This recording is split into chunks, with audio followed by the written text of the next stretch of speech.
Bismillahirrahmanirrahim. Assalamualaikum warahmatullahi wabarakatuh. Halo sahabat sanad semuanya, semoga kalian selalu sehat dan semangat ya dalam menjalankan aktivitas. Saat kita berbicara tentang jaringan intelektual Syekh Khalil Bangkalan di Tanah Sunda, kita akan menemukan bahwa murid-murid beliau bukan hanya berkiprah dalam bidang pendidikan saja, namun di antara mereka juga ada yang berasal dari kalangan aristokrat dan pejabat pemerintahan yang memiliki pengaruh cukup besar di Tanah Sunda. Salah satu aristokrat Tanah Sunda yang masuk dalam jaringan murid Syekh Khalil Bangkalan adalah Raden Haji Hasan Mustafa yang wafat pada tahun 1930 Masehi, yang makamnya dapat kita kunjungi di komplek pemakaman Bupati-Bupati Bandung di kawasan Astana Anyar. Raden Hasan Mustafa dikenal sebagai tokoh besar sejarah kebudayaan Sunda modern. Sosoknya tercatat sebagai seorang ulama sufi, sastrawan sekaligus aristokrat Sunda. Hasan Mustafa memiliki sejumlah karya intelektual yang ditulisnya dalam bahasa Arab, bahasa Sunda aksara Arab atau Sunda Pegon, dan bahasa Sunda aksara Latin. Terkait sosok Hasan Mustafa sebagai sastrawan besar Sunda dan penghulu besar Bandung, hal ini memang sudah dikaji oleh cukup banyak sumber. Adapun kajian sosok Hasan Mustafa dalam kapasitasnya sebagai santri dan ulama, maka hal ini belum terlalu banyak diketahui orang. Jaringan keilmuan santri ulama Hasan Mustafa terhubung dengan pusat-pusat jaringan yang terdapat di Priangan, Jawa Barat, Surabaya, Jawa Timur, Madura, dan juga Makkah. Salah satu inti jaringan keilmuan Hasan Mustafa adalah Syekh Kiai Haji Khalil Bangkalan. Dalam catatannya yang berjudul Aji Wiwitan Istilah, Hasan Mustafa menyebut dirinya pernah belajar kepada Kiai Haji Khalil Bangkalan di Madura sebelum beliau pergi belajar ke Mekah. Dalam karyanya ini, Hasan Mustafa menceritakan pengembaraan intelektual di masa mudanya. Hasan Mustafa menulis, "Ketika kecil, saya belajar pada Mbah Haji Hasan Basri Kiara Koneng yang terkenal sebagai ulama pembaca Al-Quran. Di sana saya belajar hingga setengah hafal Al-Quran. Lalu pindah lagi mengaji ilmu sorof dan nahu yang masih dasar pada juragan Menghulu Raden Haji Yahya Garut. Lalu saya pindah lagi ke Tanjung Sari, Sumedang di pesantren Kiai Abdul Hasan Sawah Dadap. Lalu pindah lagi ke Cibunut, Kiai Muhammad Garut. Lalu datang lagi guru baru, Paman Muhammad Azra'i. Lalu kepada Kiai Abdul Kahar di Surabaya dan kepada Kiai Khalil di Bangkalan, Madura." Setelah itu, Hasan Mustafa pergi melanjutkan studinya ke Mekah. Di kota suci itu, Hasan Mustafa belajar kepada Syekh Abdul Halim Asyirwani yang wafat pada tahun 1883 Masehi, Said Ahmad Zaini Dahlan yang wafat pada 1885 Masehi, Syekh Abu Bakar Muhammad Syato yang wafat 1890 Masehi, Syekh Said Babasil yang wafat pada tahun 1912 Masehi, Syekh Abdullah Az-Zawawi yang wafat pada tahun 1924 Masehi, Syekh Sulaiman Hasbullah Al-Makki yang wafat pada tahun 1917 Masehi, Syekh Nawawi Banten yang wafat 1897 Masehi, dan lain-lain. Di Mekah, Hasan Mustafa juga tercatat pernah mengajar.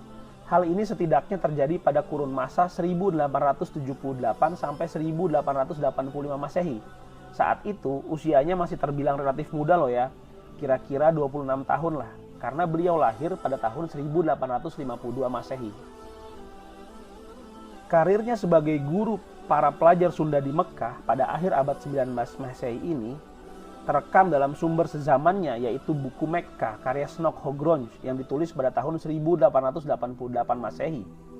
Selain terdapat dalam buku Mekkah, jejak karir Hasan Mustafa di Mekah juga terekam dalam manuskrip berbahasa Arab berjudul Tarojim Ulama Jawa karya Raden Abu Bakar Jayadi Dingrat, yang merupakan seorang bangsawan Sunda asal Pandeglang yang bekerja sebagai penerjemah dan informan di kantor konsulat Belanda di Jeddah.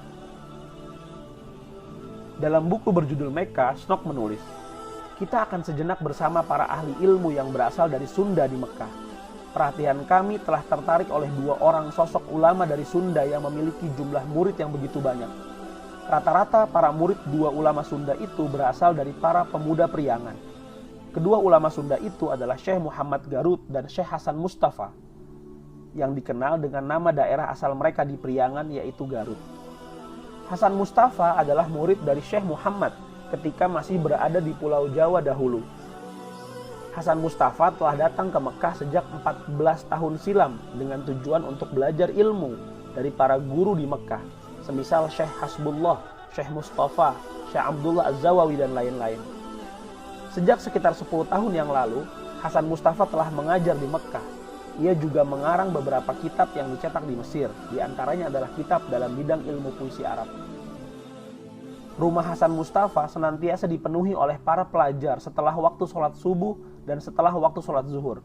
Para santrinya kebanyakan dari Nusantara, khususnya dari Sunda, yang dengan seksama mendengarkan kuliah dan pengajian Hasan Mustafa. Ketika berada di Mekah, Hasan Mustafa menulis beberapa karya dalam bahasa Arab. Karya-karya yang ditulisnya dalam bahasa Arab tersebut meliputi Al-Lam'ah An-Nuraniyah dalam bidang disiplin ilmu gramatika bahasa Arab, dan juga Al-Fathul Mubin fi Manzumatus Sittin dalam bidang fikih mazhab Syafi'i. Dua karya Hasan Mustafa di atas juga menegaskan kedekatan hubungannya dengan Syekh Nawawi Banten. Karya pertama, Al-Lam'ah An-Nuraniyah, adalah karya syarah Hasan Mustafa atas teks puisi atau nazom yang dikarang oleh Syekh Nawawi Banten berjudul Al-Iqd Al-Jumaniyah. Sementara itu, Syekh Nawawi Banten juga menulis syarah atas karya kedua Hasan Mustafa, yaitu Al-Fathul Mubin dengan judul Al-Iqdul Thamin Bisyarhi Al-Fathil Mubin. Sebuah karya Hasan Mustafa berbahasa Arab lainnya adalah Injazul Wa'ad fi Itfa'ir Rad yang masih berupa manuskrip. Dalam karya tersebut, Hasan Mustafa membantah sebuah risalah dengan tanpa nama pengarang yang terbit di sebuah koran di Mesir yang menyerang sosok pribadinya berjudul Ar-Rad ala Iblis Bandum fi Isbati Dzatil Hayyil Qayyum. Dalam risalah surat kaleng yang tak berpengarang itu, Hasan Mustafa diserang karakternya dengan disebut sebagai Iblis Bandung. Setelah kepulangannya ke tanah air dari Mekah, Hasan Mustafa lebih dominan dikenal sebagai sosok pujangga besar dan sastrawan Sunda, juga aristokrat lokal yang bekerja untuk pemerintah kolonial Hindia Belanda. Hasan Mustafa juga tercatat memiliki hubungan yang dekat dengan Stockholm sebagai mitra informan dan kolaborator. Kedekatan hubungan ini dapat disimak melalui surat-surat Hasan Mustafa untuk Snok dalam buku Informan Sunda Masa Kolonial, surat-surat Haji Hasan Mustafa untuk Snok Hogrons dalam kurun waktu 1894 sampai 1923 Masehi, karya Jajang Rohmana. Hasan Mustafa wafat di Bandung pada tahun 1930 Masehi dan dimakamkan di Komplek Bupati-Bupati Bandung di kawasan Astana Anyar. Di dekat makam Hasan Mustafa terdapat juga makam Raden Haji Muhammad Syu'aib yang wafat pada tahun 1922 Masehi, penghulu Bandung, kawan Hasan Mustafa yang juga mertua dari Stockholm. Semoga kalian mendapatkan informasi dan pengetahuan ya dari hal ini.